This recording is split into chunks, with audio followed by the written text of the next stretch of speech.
Oi, pessoal.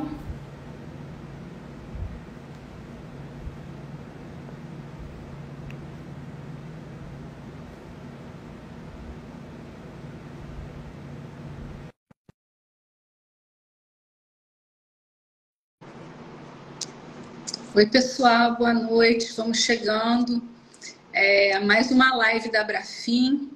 Estou chamando aqui a professora Ana Paula Fontana, tá? Que é coordenadora do Laboratório de AVC da UFRJ. E a gente vai ter um papinho sobre AVC e sobre algumas coisas que tanto profissionais quanto pacientes devem estar atentos.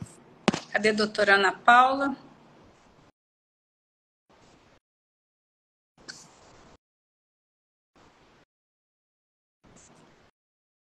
Doutora Ana Paula, estou convidando. Aqui, acho que ela... E aí, doutora Ana Paula, já aceitei. Acho que... Ué, peraí. De novo, hein?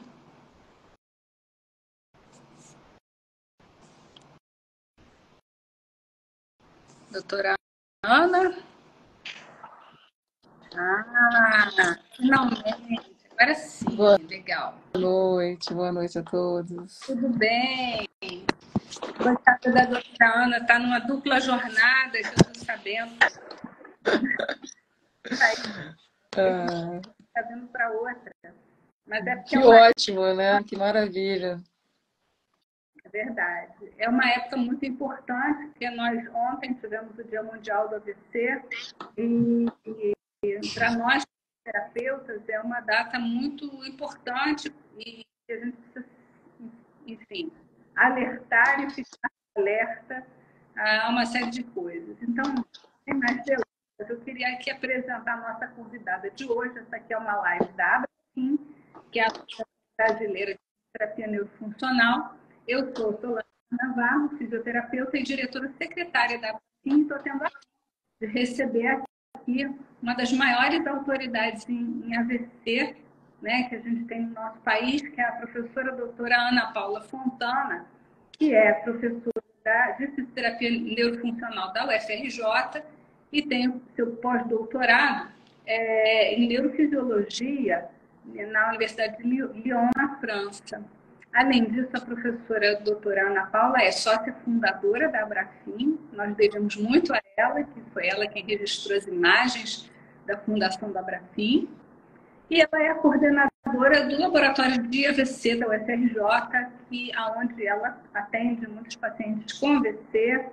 Enfim, eu não sei se eu apresentei adequadamente, professora. Se eu com alguma coisa, complemente. Seja bem, boa noite. Boa noite, muito obrigado. Todos me ouvem? Só confere para mim meu áudio. Agradeço imensamente o convite, a gentileza, né, da doutora Solange, da Abrafim, por abrir esse espaço para podermos conversar sobre esse tópico de reabilitação após AVC, né, que é tão importante para a gente. Nesse mês de outubro, a gente faz o mês todo de alusão à prevenção, ao tratamento e à reabilitação do AVC no nosso laboratório, né, na UFRJ. E nós contamos com espaços como esse, Solange, muito obrigada, tá? Para podermos divulgar um pouco mais, né, o quão importante é o olhar do especialista, né? Acho que é por isso que a gente está aqui nessa live na Abrafim, né? Por que ser atendido por um especialista, né, Solange? Acho que a gente sempre se fez essa pergunta, e a doutora Solange, quando vislumbrou, né, a Abrafim, eu acho que tinha isso em mente, né? Será que a gente contribuiria de alguma forma, tendo os especialistas, né, atendendo esses pacientes neurológicos, né? Ou não, né? Tanto faz, né? Pode ser qualquer outro tipo de especialidade, né? E a gente vê muito isso, né, no nosso dia a dia, né, Solange? A gente está aqui falando de uma pessoa, não só de uma pessoa, mas também da sua família, que pode ter tido ali um AVC, que é a segunda causa-morte no nosso país, né? E a primeira causa de incapacidade funcional no adulto, né?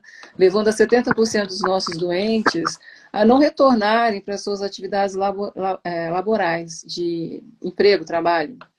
Então, ele é um empobrecedor, né, da nossa sociedade, né? Porque se você é um sustento ali da sua família, você sofre um AVC e você não retorna ao trabalho, aquela família toda vai sofrer as consequências, não só emocionais, não só de saúde física, mas também econômicas, né? Então, a Laura está falando aqui, né? A irmã acabou de sofrer um AVC aos 55 anos, se você vê o tamanho da incidência dessa doença, né, Laura? E que a gente está aqui na Abrafim com a perspectiva de olhar para a atenção após o AVC, né? Acho que é esse espaço, né, que a Solange quis trazer para a gente aqui. Exatamente. A gente sempre se preocupa, e você especificamente sempre tem um envolvimento com a questão e de proporcionar pessoas, né, a melhor experiência possível.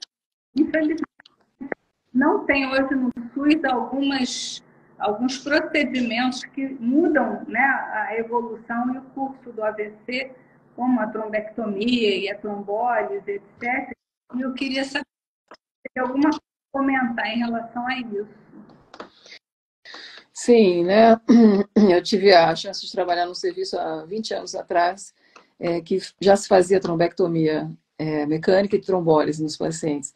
E eu já com experiência, né? Muitas vezes eu não reconhecia quem era o paciente que tinha tido AVC ou se era o acompanhante, de tão poucas evidências, tão poucas sequelas que aquela pessoa chegava para mim, né? Então eu passava vergonha de não conseguir reconhecer ali vistas grossas, né? Querendo dizer o quê? Né? Que um serviço que consegue fazer a trombectomia mecânica ou a trombólise química, você tem ali uma melhora na literatura de 46% desses pacientes que ficam sem sequelas ou sequelas mínimas, né? Então você tem um substrato neurofisiológico para trabalhar, né? Muito maior para a fisioterapia poder trabalhar. E no Brasil essa técnica foi incorporada no SUS agora, em 2021, ou seja, 20 anos depois que eu vi esses pacientes, né, onde eu trabalhava. Então é uma coisa que nos choca muito, né, o atraso tecnológico que nós vivemos, né, principalmente esse atraso se torna ainda mais evidente no serviço público, no atendimento pelo SUS, né? E isso foi um esforço hercúleo, né, da doutora Sheila Martins, que é a nossa presidente da WSO, World Stroke Organization, lá do Rio Grande do Sul, de Porto Alegre também, da Rede Moinhos, né, junto com o Otávio Pontes Neto, né, do HC da USP de Ribeirão Preto. Sendo que no HC da USP eles conseguiram ter essa rotina, né, implementar essa rotina no serviço público essa rotina de trombectomia mecânica. No entanto, são ilhas, né, no Brasil, né? Na cidade do Rio de Janeiro, nós já tivemos um polo, que era o Hospital dos Bombeiros, né? Há alguns anos atrás, acho que mais de 10 anos atrás, depois foi encerrada essa intervenção. No serviço público hoje, no Rio de Janeiro, não tem como você ter essa intervenção de trombectomia mecânica ou química, apenas no serviço privado. Então, você priva aí uma boa parte da parcela da população de não ter a chance de acesso a esse tratamento. Por que isso é tão crucial para a gente que é fisioterapeuta, né? A gente não vai fazer a trombectomia. Só que a gente recebe um paciente que foi trombolizado, que tem um substrato neural muito mais disponível, né? Para ser trabalhado, para você conseguir uma demanda comportamental de uma maior neuroplasticidade e maior reabilitação desse paciente. Então, é o nosso sonho dourado, sim, que esse tratamento chegue no serviço público. E eu acho que a gente tem como ajudar também, né, Solange, tanto as universidades públicas quanto as associações, a Abrafim, na divulgação desses conhecimentos e fazer políticas públicas que possam ajudar a chegar a esses conhecimentos na população, né? Além das trombectomias, a gente tem a própria questão da neuromodulação, né, que já é uma técnica não só de investigativa, mas também uma abordagem terapêutica, né, excelente, com excelentes evidências na literatura internacional, no AVC, na reabilitação pós-AVC, e que hoje no Brasil também temos alguns polos de serviço público, né, espalhados no Brasil, que o fazem, né, como a Universidade Federal de Pernambuco, o campus de Ribeirão, da USP de Ribeirão, e o campus de São Paulo, né, o HC da Pinheiros, mas são poucos polos, né? Campinas faz um pouco, a gente faz um pouquinho de TDCS lá no laboratório, mas as tecnologias não são muito acessíveis, né? Não são baratas, e para você trazer isso para o teu público também, precisa de um treinamento, precisa de uma série de um serviço especializado, né?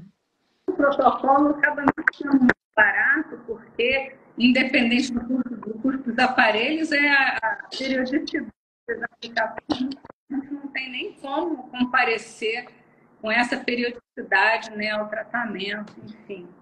Mas exato. É uma esperança, uma luz no fim do túnel, né? Sim. E aí, a gente fala, né, que obviamente que no mundo ideal a gente vai ter com a prevenção do AVC. Ninguém quer que ninguém tenha AVC. Porém, a gente também está falando para pessoas que já tiveram AVC. Então, a gente não pode deixar as pessoas com uma desesperança, porque também não é o fim do mundo, né? As sequelas de AVC, elas têm tratamento e, assim, eu queria te perguntar uma coisa, com relação à fisioterapia do paciente daqui, paciente que já teve AVC, se você tivesse que escolher, assim, um item, o que para você é mais importante, acima de tudo, acima de qualquer coisa? Para o terapeuta e para o paciente, principalmente, né, uma visão que a gente não pode perder, um ponto que a gente não pode perder de vista, é a questão do tempo, né? Na reabilitação do AVC, a gente estabelece um tripé nessa reabilitação. E esse tripé, ele envolve o local, o sítio, né, que é o sítio, a relação anatomo-funcional do sítio da lesão com as suas sequelas, com suas consequências funcionais. A questão do tempo, né? Quanto tempo você tem acesso a esse paciente para começar a demanda comportamental, para estabelecer novas conectividades, novas pontes de plasticidade para a recuperação funcional. E também a demanda, que tipo de demanda comportamental, né? Que tipo de exercício, que tipo de olhar do fisioterapeuta especialista, né? Que a gente tanto quer chegar, né? Então, esse tripé da reabilitação após AVC, o sítio, né, que é o espaço, o tempo e a demanda, ele forma um conjunto ali de ações que necessita de uma gerência, né, uma gestão, uma logística ali de abordagem terapêutica, né? E a gente tem na literatura, principalmente na parte do tripé do tempo, uma questão muito crucial, que se você perde a janela plástica do teu cérebro ali, no sujeito adulto já, você pode fadar aquele paciente a conviver com sequelas gravíssimas, né? Com sequelas muito importantes, que poderiam ter sido minimizadas se fossem vistas, né, da maneira um pouco mais objetiva lá desde o começo, desde a fase aguda. Então, a literatura hoje, mesmo com algumas pendências, divide para a gente a fase aguda, né, de intervenção em 5 grandes fases, né? Antigamente a gente fazia, principalmente em 2 a 3 fases, hoje a gente fala em 5 fases, né? Principalmente graças ao grupo da Abenhard, né, desde 2004 a 2017, com 5 artigos mostrando isso, de como que o tempo pode ser um fator chave para você acessar a janela de neuroplasticidade do cérebro do seu paciente. Então, o fisioterapeuta não pode perder isso de vista, Solange, porque depois, se o paciente chega para mim, né, que é infelizmente, é uma rotina, né? O paciente chega para mim com 8 meses, 12 meses, 3 anos de lesão e não teve acesso à fisioterapia. Aí, o que a gente pensa, né, diante de um caso desse? Poxa, que pena, né? Que pena. A gente perdeu o time, perdeu a janela terapêutica desse paciente. Ok, eu vou readaptá-lo, vou trazê-lo para a vida, para alguma função, alguma tarefa que ele consiga fazer, mas a questão neurofisiológica, boa parte dela, a melhor parte dela, que era lá, da primeira semana aos 3 meses, né, que é a fase aguda, precoce, que a gente chama hoje, ela onde é a primeira chance de você ter os seus neurônios ali em atividade após a lesão. Porque a fase hiperaguda, que são as primeiras 24 horas, o cérebro está em adequação. Muitos pacientes de AVC hemorrágico, né, podem até estar em sangramento, estar em processo de hipertensão intracraniana, que ele vai ter que ficar deixado ali em observação, não vai poder realmente ter mobilizações nesse momento. Mas a fase hiperaguda, essas 24 horas, ela exige cuidados de sobrevida. A partir das 24 horas até 48 horas, né, pela revisão do Langone de 2018, ele traz que seria a primeira janela de intervenção, entre 24 e 48 horas. Seria a primeira janela de mobilização precoce, que é chamada, né? Que eu acho péssimo esse termo, né, de mobilização precoce, né? Na verdade, é mobilização na hora certa, né, e não precoce, né? Você já perdeu os riscos, mas você ainda tem chance de acessar um cérebro ainda mais plástico. E na terceira fase, que é a partir da primeira semana até o terceiro mês, você está nessa fase inicial, né, de reabilitação aguda, porém inicial ainda, onde você tem a melhor chance de neuroplasticidade, de restabelecer novas conexões. Isso mostrado em estudos animais, né, nos anos 2000 em diante, né, desde Nudo, vários pesquisadores, e mostrados em humanos mais aí a partir de 2018, né, essas revisões, o grupo da Benhard de 2005 a 2018 e essa grande revisão sistemática de 2018 do Langone, mostrando, então, essas fases, né? Já de 3 a 6 meses, você teria uma fase de intervenção inicial, mas já tardia, onde você continua com a sua plasticidade endógena, que todos nós temos, né? De reaprendizado, mas não mais com aquela grande chance de fazer novas conexões, né? De despertar conexões que você estava adormecidas, que têm a mesma função, e novas pontes. E a partir dos 6 meses você entraria para a fase crônica. Na fase crônica, a gente tem vários estudos de tarefas funcionais de membro superior, por exemplo, que mostram, né, com melhores da Fuggemeier, por exemplo, até 1 ano, até 12 meses, né, de membro superior.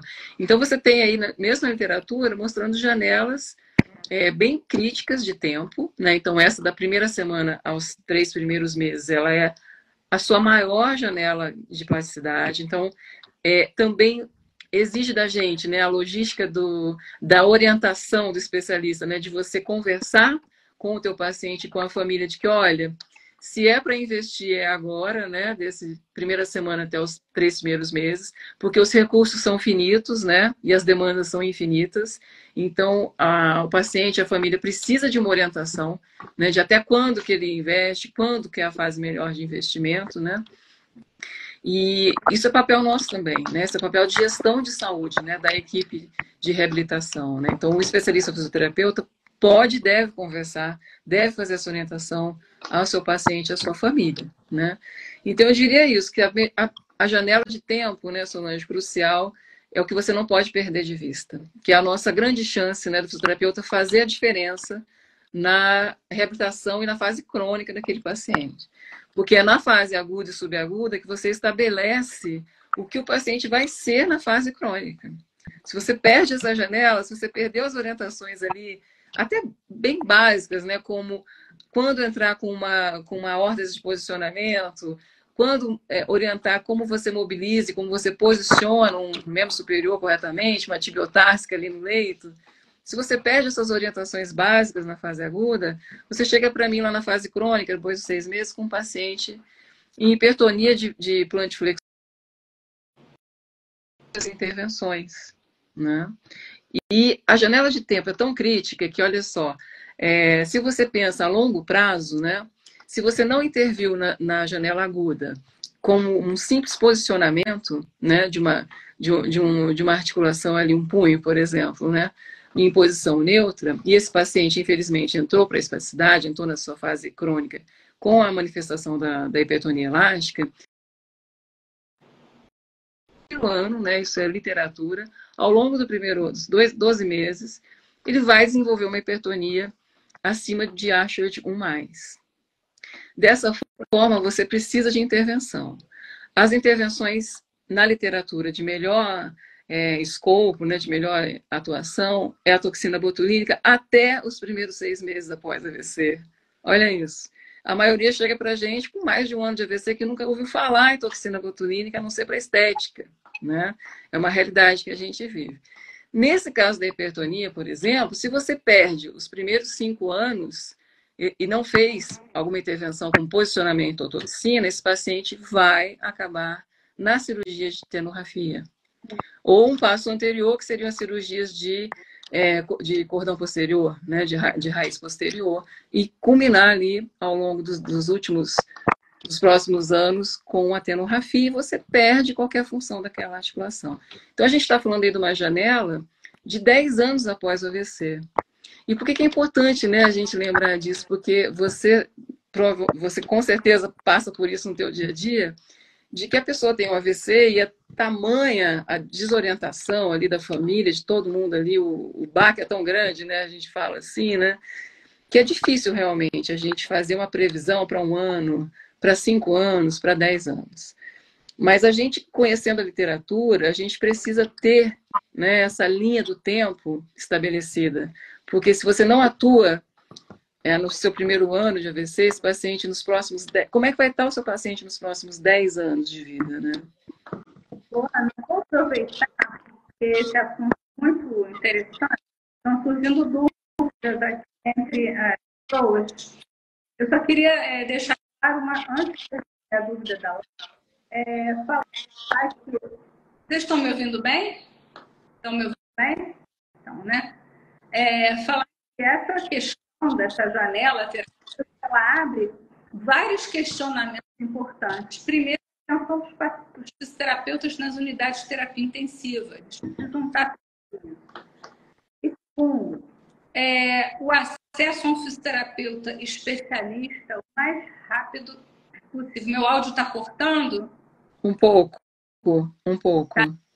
Tá, eu vou falar pouco. Então, eu vou pedir só para a Laura, para você responder a pergunta da Laura. A Laura, que a irmã dela teve um AVC e teve alta hoje, tem 12 dias de lesão e ela está preocupada se ela vai voltar ao movimento da perna direita. O da Laura é o AVC de tronco cerebral que eu vi aqui? Não, é esse de tronco. Isso. Ficou com uma paralisia na perna direita, segundo a irmã. Os AVCs de tronco, né, Laura, são um pouco mais delicados. Geralmente são pacientes que cursam com sequelas um pouco mais importantes, tá? Com AVC cortical, por exemplo, né, de uma artéria cerebral média, né? Então, a gente precisaria avaliar a tua irmã, né, para ver realmente como ela ficaria. Agora, nós temos... por que é importante do olhar do especialista, né, Laura? Porque a gente tem vários preditores funcionais, que a gente chama, por exemplo, que podem ser avaliados nessa fase que a irmã da Laura está, né? E nós temos, por exemplo, 2 preditores muito conhecidos na literatura e, infelizmente, muito pouco usados na prática, né, Solange? A gente não vê o pessoal na internação fazendo uso contínuo disso, uso corrente, né, que são dos preditores, como, por exemplo, o twist e o AHAD, né?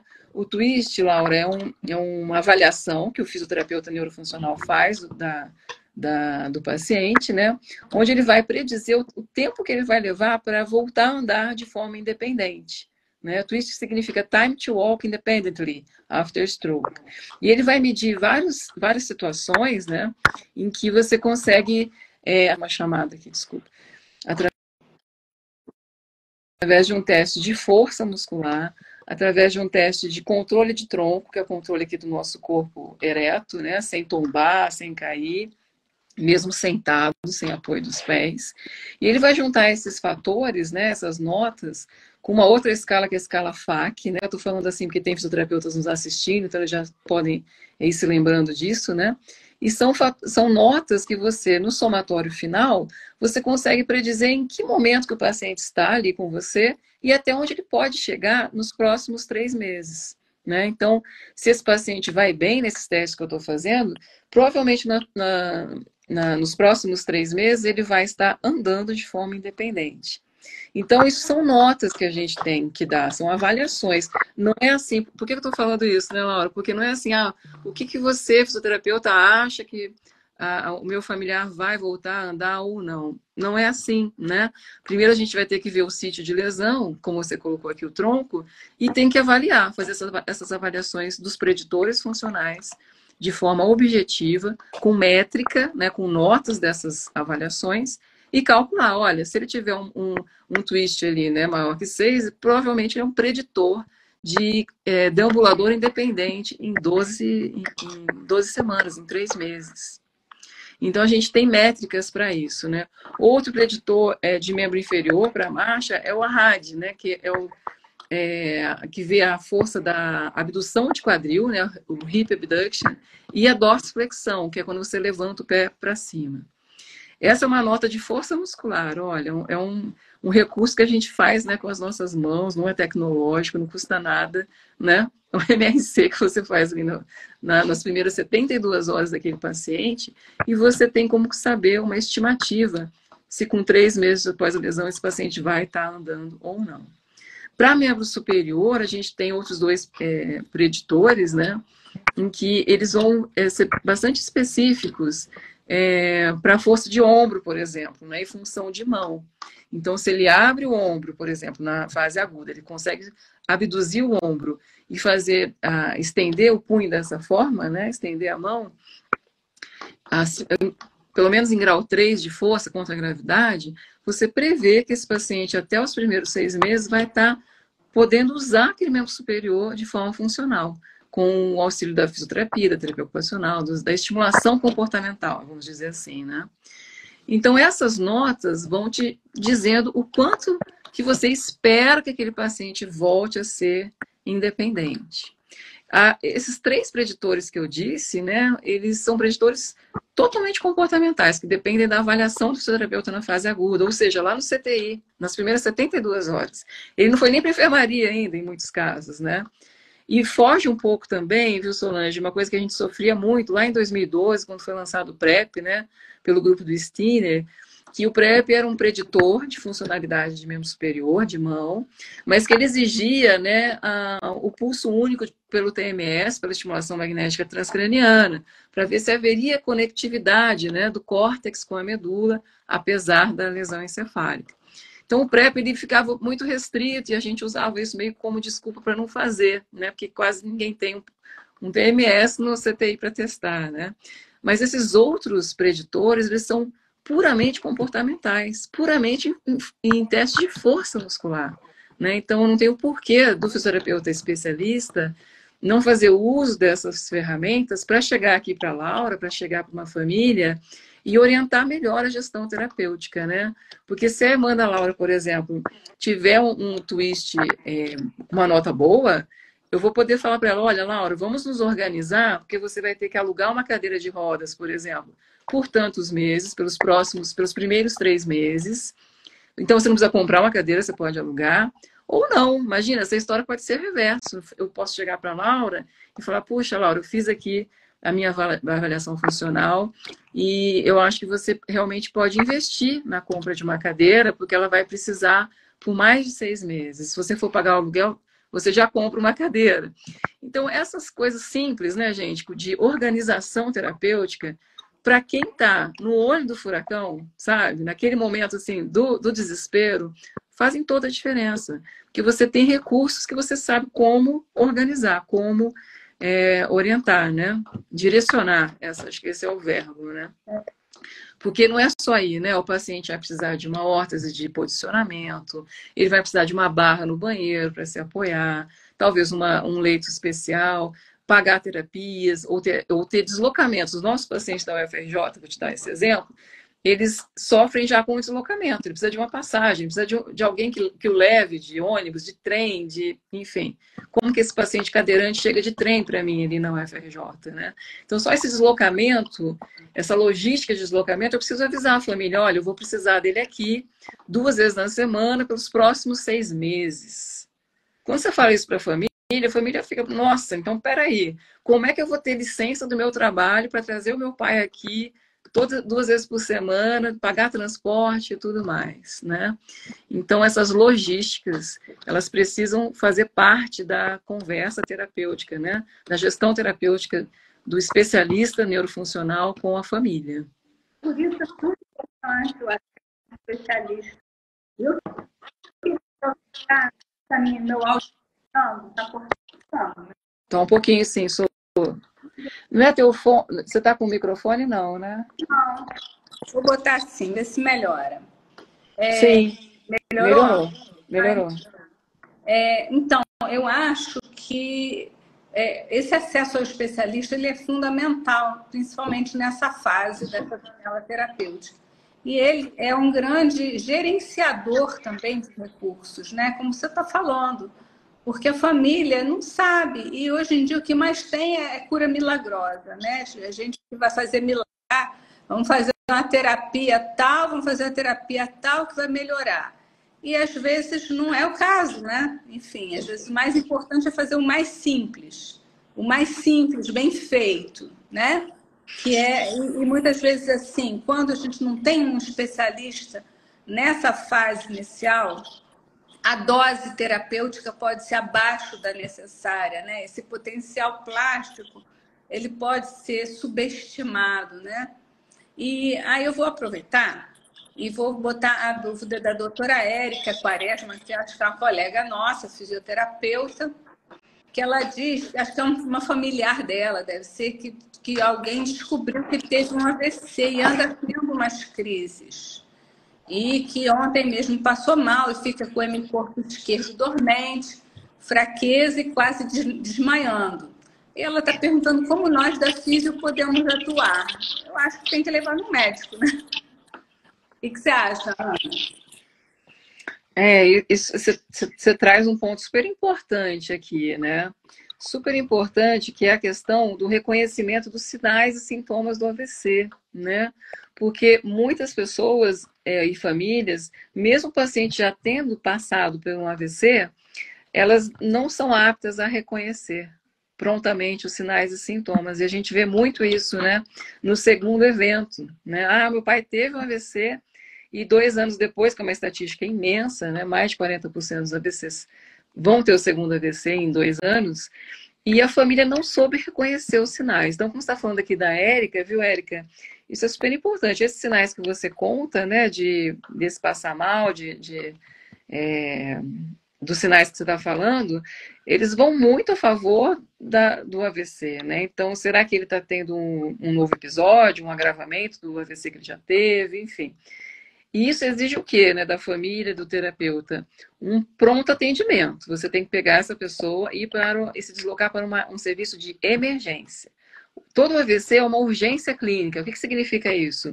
Que o paciente, desconfiando dos seus sinais, né, o médico desconfiando dos sinais, você precisa ficar em observação por 24 horas. Né? Isso é mandatório, né? Eu acho que ela está falando alguma coisa que o que eu fiz poderia atuar nessa fase. Não, a gente não pode atuar nessa fase. O que a gente atua nessa fase é a orientação de procurar uma emergência de forma o mais rápido possível. Ligar para o SAMU, se você não tem como levar, e chegar num serviço de emergência sabendo disso, que é uma emergência médica e que a pessoa precisa ficar em observação 24 horas. Por que eu estou te falando isso, Érica?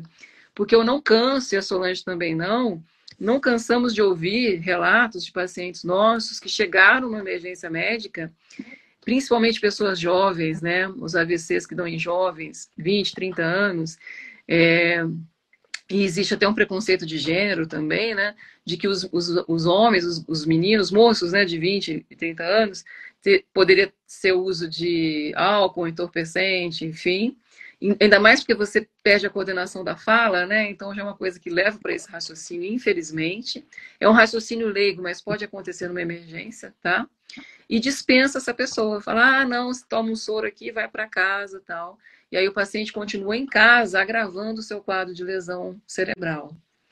E nas meninas, né, no sexo feminino, geralmente são crises confundidas com crises de ansiedade, por exemplo.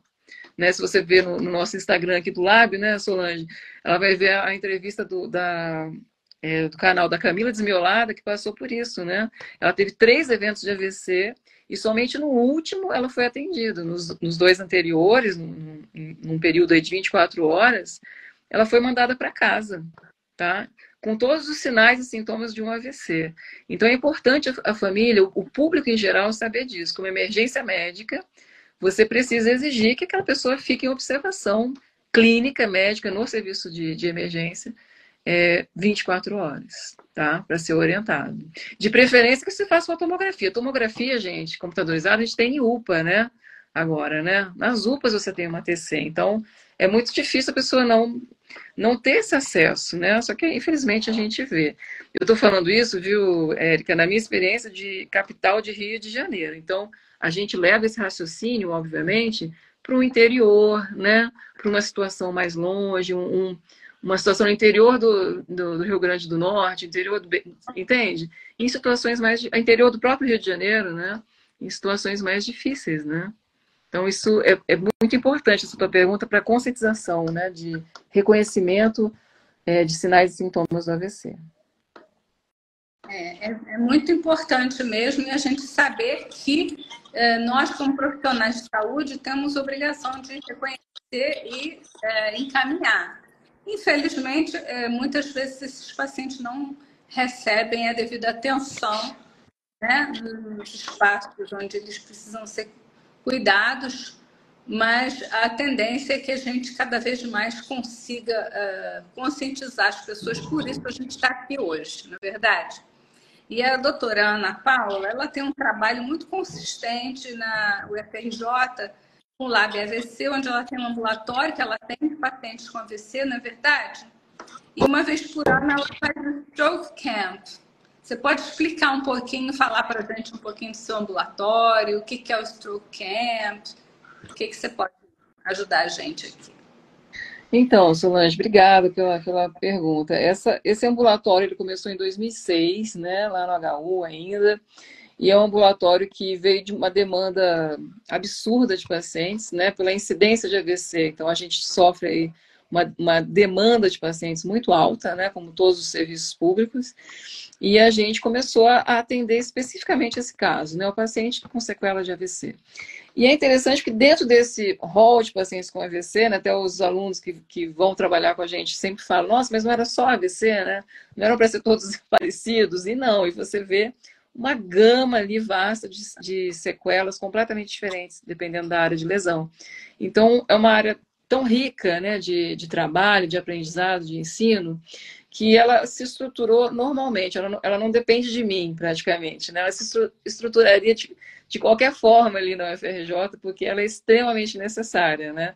A gente só deu um empurrãozinho ali, porque realmente a gente vê a necessidade, a demanda, e como ela é completamente reprimida, né? A gente cansa de ver pacientes que não foram avaliados na fase subaguda, entendeu? Dentro dos primeiros 6 meses. Não foram sequer avaliados por um especialista, foram sequer orientados a família, né? Sequer foi conversado com ele sobre essa linha do tempo. Onde ele estará daqui a 1 ano após o AVC, né? Onde ele estará nos primeiros 5 anos após o AVC? E após os 10 anos de AVC? Como estará aquela mão do meu pai que já está ali entrando em deformidade? Como estará a marcha dele? Como estarão as sequelas de AVC diante do envelhecimento, né, daquela pessoa? Então, essas conversas, né, foram se estruturando nesse grupo até que a gente teve uma necessidade muito grande, né, de estabelecer um curso justamente com essa visão do especialista. Mas o especialista não era suficiente para a gente ali, porque o AVC ele é uma complexidade muito grande e a gente não trabalha o AVC apenas com fisioterapia, né? A gente é interdependente da equipe multiprofissional. Sem equipe multi, eu não consigo mexer esse paciente na linha da progressão funcional dele. Então, eu preciso da fono, com a sua intervenção específica, grande parte deles, né, serão afásicos de lesão esquerda. Eu vou precisar da TO de uma forma assim urgente, né, para que esse paciente chegue ali na participação máxima que ele pode chegar, na readaptação do emprego apoiado, que é um trabalho que a gente faz também na UFRJ, com a professora da terapia ocupacional, a professora Fátima Maia, da enfermagem, por exemplo, né? Como que é a adesão desse paciente à medicação na prevenção de um segundo AVC, e com todas as áreas da multiprofissional. Isso veio graças à residência que existe ali no HU, né? Então foi um curso que a gente conseguiu fechar com essas áreas multiprofissionais, da área multiprofissional, para trazer formação desse público. Então, como é que a gente forma especialistas para trabalhar com pessoas e famílias que tiveram AVC? E esse curso começou, a sua primeira edição foi em 2012, né? E ele veio crescendo cada vez mais, não em termos de tamanho, mas crescendo em termos de objetivos, né? um objetivo da gente ter um espaço no serviço público de conscientização, né? Então, não é só conscientização da prevenção, não é só conscientização do tratamento clínico, mas conscientização de toda a equipe, né? Então, por exemplo, muitos pacientes chegam para a gente e nunca sequer ouviram falar em fisioterapia neurofuncional. Você já fez fisioterapia? Ah, tinha uma moça que mexia aqui no meu braço, né? É o que a gente ouve. Mas ele era um fisioterapeuta neurofuncional? Quase ninguém. A gente tem um trabalho muito bonito que deve sair esse ano, que é da Roberta Cacho, da Universidade Federal do Rio Grande do Norte, que se chama Área. Você deve ter visto lá no Cobrafim. E ela está no pós-doc dela já há anos com isso e termina agora. E a pergunta é justamente essa. É um questionário com várias perguntas e uma delas é essa. Você teve acesso ao fisioterapeuta neurofuncional? Isso é no Brasil todo.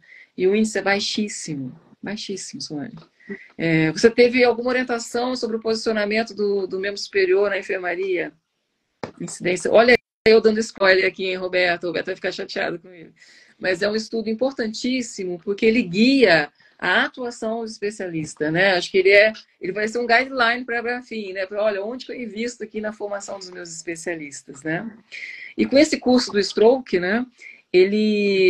A gente desmembrou também para um outro curso, são cursos de extensão universitária, né? Registrados na UFRJ, totalmente gratuitos, né? Então é gratuito para o terapeuta que faz a formação, é gratuito para o paciente, para a família, todos que participam ali. Esse paciente recebe atendimento na hora, nas semanas que são feitos os campos, né? Atendimento multiprofissional. Se a gente não consegue resolver a questão na hora, pelo menos ele vai receber a orientação de como fazê-la, né? Até mesmo uma atuação que eu acho fantástica, que é do serviço social, porque muitos dos nossos pacientes nem sabem os seus direitos, né, até de transporte, de aposentadoria, de retorno ao trabalho e assim por diante. Então, são frentes que você consegue levar ao paciente, né, informações que ele não teria fora dali. Além do Stroke, a gente conseguiu fazer esse outro curso, né, que é um curso para formação de profissionais, ali é só para profissional, não é mais para paciente, que é o curso de treinamento na fase aguda, né? Que era uma queixa que a gente recebia demais a conta, do público externo, e uma queixa minha, né, no público interno, porque a gente dava conta de um hospital de 13 andares, né, com pacientes neurológicos distribuídos, não só na enfermaria de neuro e neurocirurgia, e você não tinha logística de atendimento, né? Como é que eu, diante de uma demanda dessa, como é que eu me oriento, né? Peraí, vamos tentar se orientar.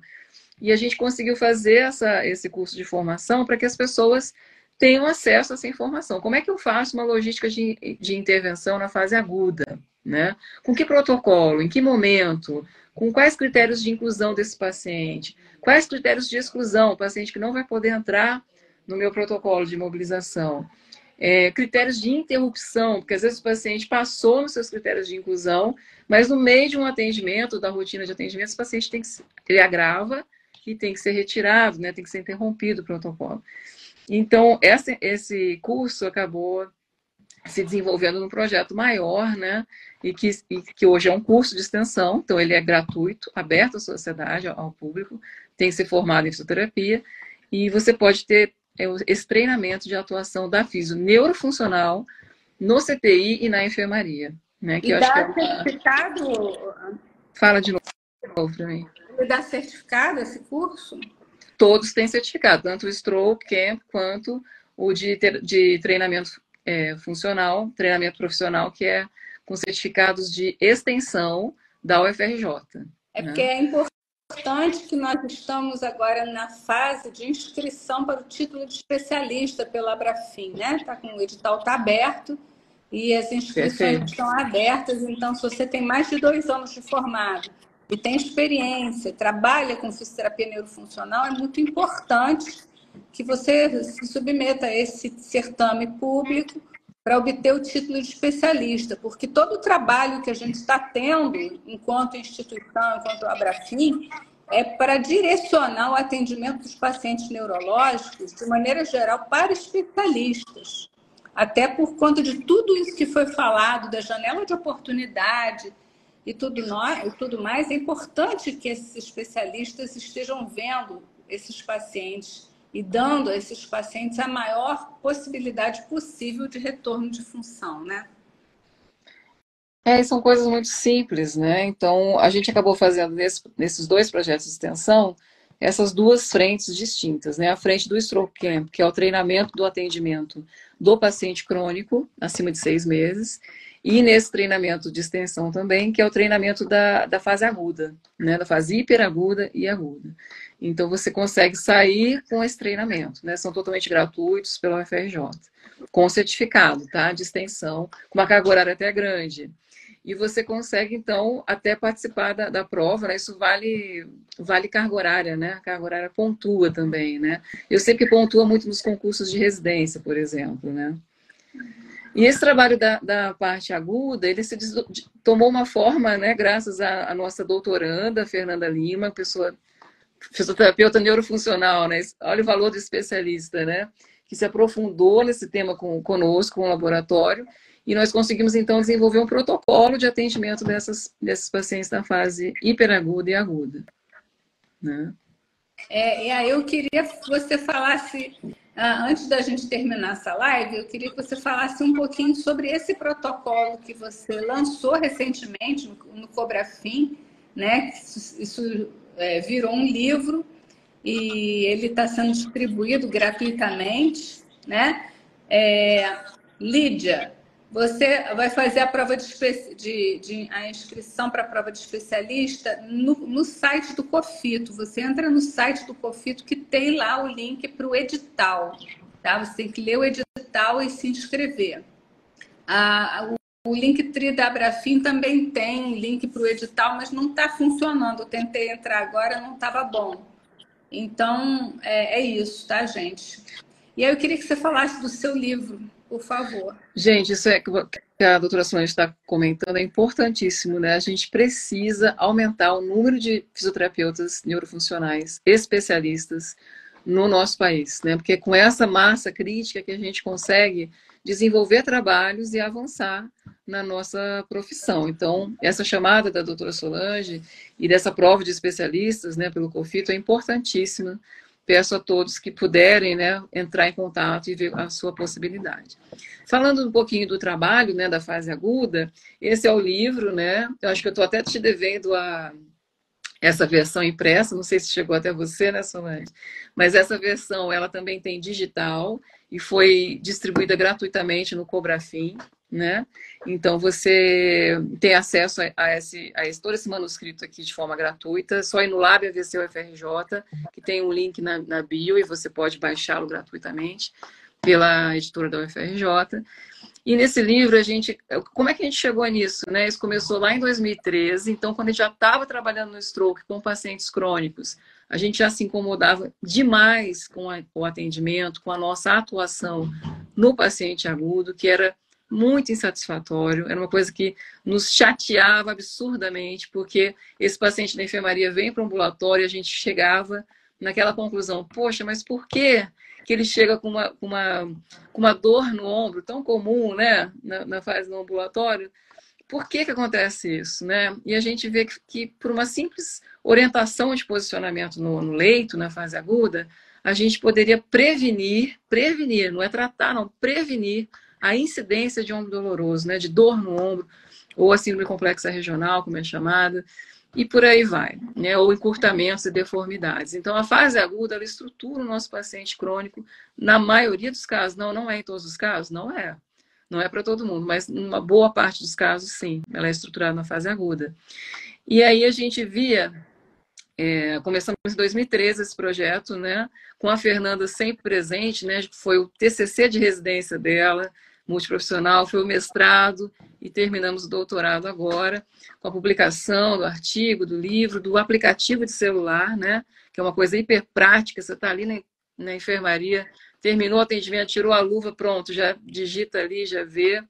Então, uma forma muito fácil de você ter acesso a onde está o seu paciente. Fala para o nosso público aí qual é o nome desse aplicativo e como é que as pessoas podem acessar.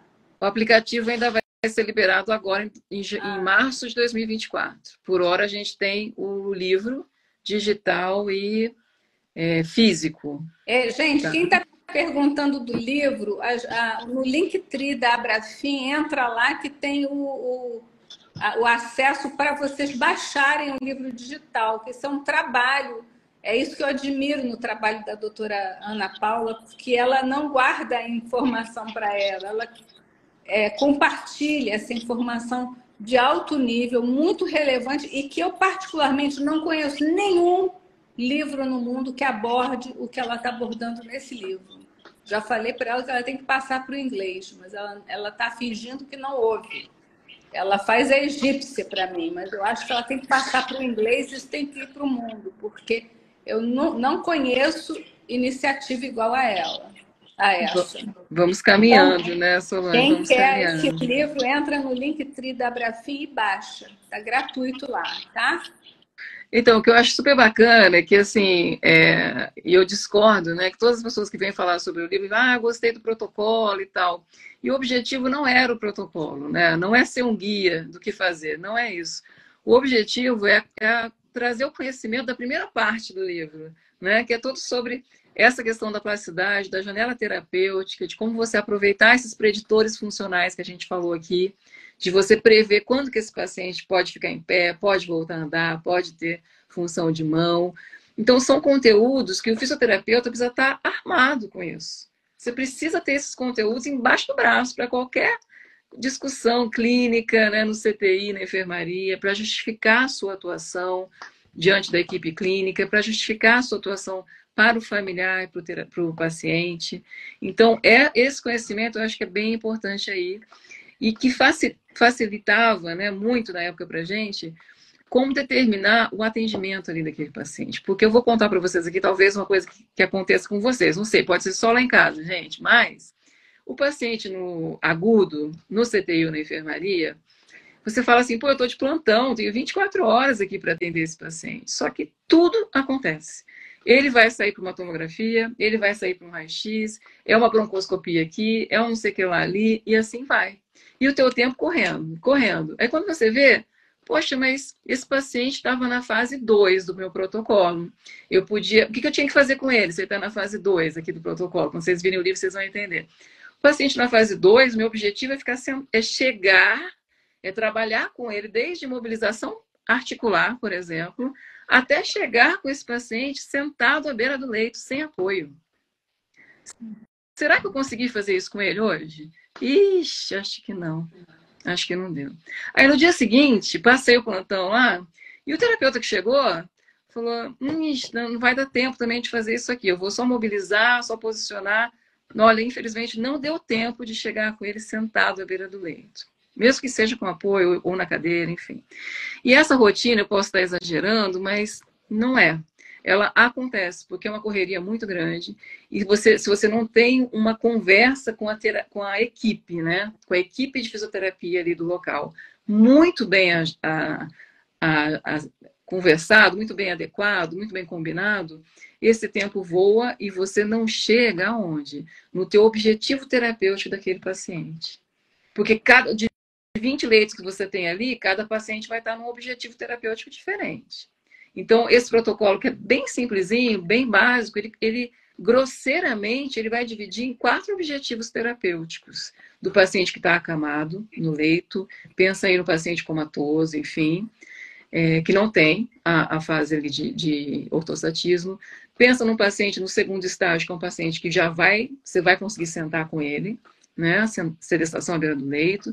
Numa terceira fase, que o teu objetivo é ganhar ortostatismo com ele, já é um paciente mais estável, ou que seja numa mesa ortostática, até de maneira mais passiva, mas você quer dar estimulação comportamental vestibular, proprioceptiva da posição ortostática para ele. E a tua última fase, a 4, que seria de ortostatismo em marcha. Então, nos teus 20 pacientes ali, nos leitos, você vai ter esses objetivos diluídos, né? E se você não tem uma gestão do tempo orientada por esse mapa de cores, a gente faz o mapa de cores, né, da fase 1 até a fase 4, né? Então vai do vermelho, laranja, amarelo até o verde, fazendo um mapa de cores de gerenciamento que você possa entrar naquela enfermaria e falar, olha, peraí, esse leito aqui é vermelho. Esse leito é vermelho, então eu preciso de um terapeuta que vá mobilizar passivamente aquele paciente, porque ninguém vai fazer mobilização passiva no seu paciente. Isso é uma coisa que eu peço tua permissão, Solange, para eu poder falar aqui, que é uma coisa que a gente fala na sala de aula, né? Não é o neurocirurgião que vai mobilizar o ombro daquele paciente, não é a enfermagem até ajuda, né? Muito, no banho e tudo, mas a função de mobilização passiva, né, para preservação de arco de movimento, né, de range of motion, é nossa, né, é uma função do fisioterapeuta. Ah, mas isso não é nada, eu conheço muitos terapeutas, né, que não tem a valorização desse termo, ela é muito prejudicada, né? É como se fosse uma função menor, você ir ali e mobilizar passivamente aquele paciente. Lembrando que esse paciente pode ficar comatoso por meses, né? E se você não fizer mobilização passiva nesse paciente, posicionamento, ele vai perder a função articular. E na fase crônica você vai perder um ombro ali, você não vai ter recuperação funcional.